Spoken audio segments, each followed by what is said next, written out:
Hi, it's Miss Tanya, and we're reading Chapter 3 from the Spiderwick Chronicles, Book 2, The Seeing Stone. Chapter 3, in which Mallory finally gets to put her rapier to good use. Through the small hole in the stone, Jared saw goblins.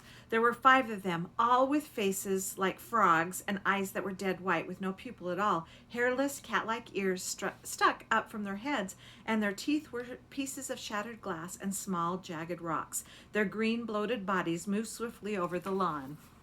And there they are.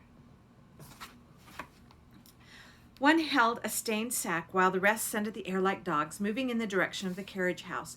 Jared backed away from the window, almost tripping on an old bucket. "They're headed right for us," he whispered, ducking down. Mallory gripped her foil more tightly, knuckles white. "What about Simon? I didn't see him." She lifted up her head and peered outside. "I don't see anything," she said. Jared crouched down with the stone clutched in his palm.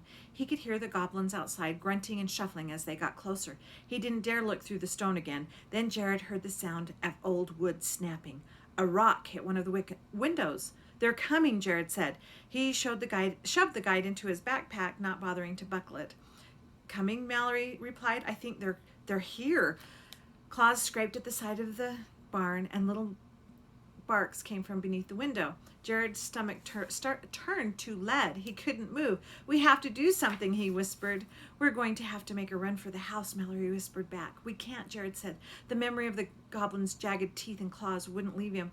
"A couple more planks and they'll be inside." He nodded numbly, steeling himself to rise. Fumbling, he tried to fit the stone into the eyepiece and attach it to his head. The clip pinched his nose. "On my mark," said Mallory. 1, 2, 3, go! She opened the door, and they sprinted toward the house. Goblins hurtled after them. Clawed hands caught at Jared's clothes. He wrenched free and ran on. Mallory was faster. She was almost to the door of the house when a goblin caught the back of Jared's shirt and pulled hard. He went down on his stomach in the grass. The stone flew out of the monocle. He dug his fingers into the dirt, holding on as much as he could, but he was being dragged backwards. He could feel the clasps on his backpack loosening, and he screamed. Mallory turned. Instead of running on toward the house, she started running back to him. Her fencing sword was still in her hand, but there was no way she could know what she was up against. And there's another picture of a goblin. And there's Jared getting tackled by the goblin. "Mallory!" Jared shouted. "No, run away!" At least one goblin must have gone past him, because he saw Mallory's arm jerk and heard her cry out. Red lines appeared where nails scraped her. The headphones were ripped free from her neck. She spun and lashed out with the rapier, dealing a stinging blow to the air. It didn't seem like she had hit anything. She swung the sword in an arc, but again, nothing. Jared kicked out hard with one of his legs, striking something solid. He felt the grip that held him slip, and he pulled himself forward, yanking his backpack out of their grasp. The contents spilled out, and Jared was barely able to snatch up the guide in time. Reaching around in the grass, he picked up the stone and scrambled to where Mallory was. Then he brought the stone to his eye and looked. 6 o'clock, he shouted, and Mallory whirled, striking in that direction, catching a goblin across the ear. It howled. Rapier blades didn't have points, but they sure stung when they hit. They're shorter, Jared managed not to pull himself to his feet, so he was just standing with his back against Mallory's.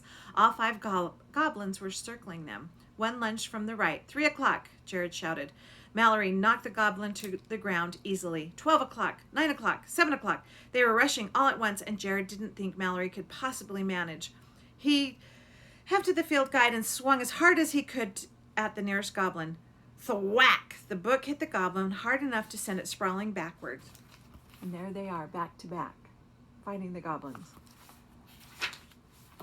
Mallory had knocked down 2 more with hard blows. Now they circled more warily, gnashing teeth of glass and stone. There was a strange call, like a cross between a bark and a whistle. At that sound, the goblins retreated one by one into the woods. Jared collapsed onto the grass. His side hurt, and he was out of breath. "They're gone," Jared said. He held out the stone to Mallory. "Look." And there's the stone. Mallory sat down next to him and held it up to her eye. "I don't see anything, but I didn't see anything a minute ago either. They still might come back." Jared rolled over and opened the guide, flipping through the pages quickly. "Read this. Goblins travel in roving bands looking for trouble." Mallory scowled at the words. "And look, Jared, cats and dogs missing is a sign that goblins are in the area." They exchanged a glance. "Tibbs," Jared said with a shudder. Mallory read on. Goblins are born without teeth, and to find substitutes such as fangs of animals, sharp rocks, and pieces of glass are used.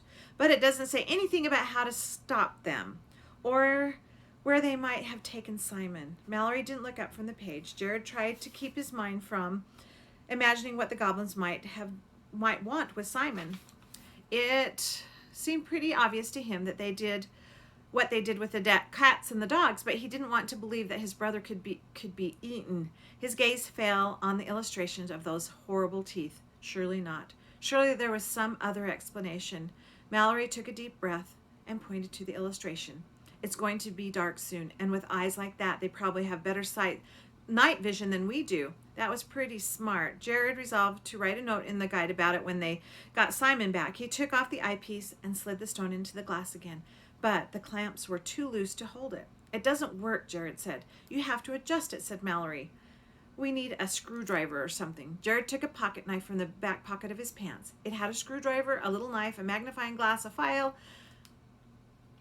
bent scissors, and a place where there had once been a toothpick. Screwing down the clamps carefully, he fitted the stone into place. Here, let me tie it on your head right. Mallory knotted the leather straps into the monocular apparatus so it was on tight. Jared had to squint a little to see properly, but it was much better than before. Take this, Mallory said, and handed him a practice rapier. The end wasn't pointed, though, so he wasn't sure how much real damage it could do. Still, it felt better to be armed. Tucking the guide into his backpack, tightening the straps, and holding the sword in front of him, Jared started back down the hill into the darkening woods. It was time to find Simon. That's the end of chapter 3. We'll read chapter 4 later. Bye.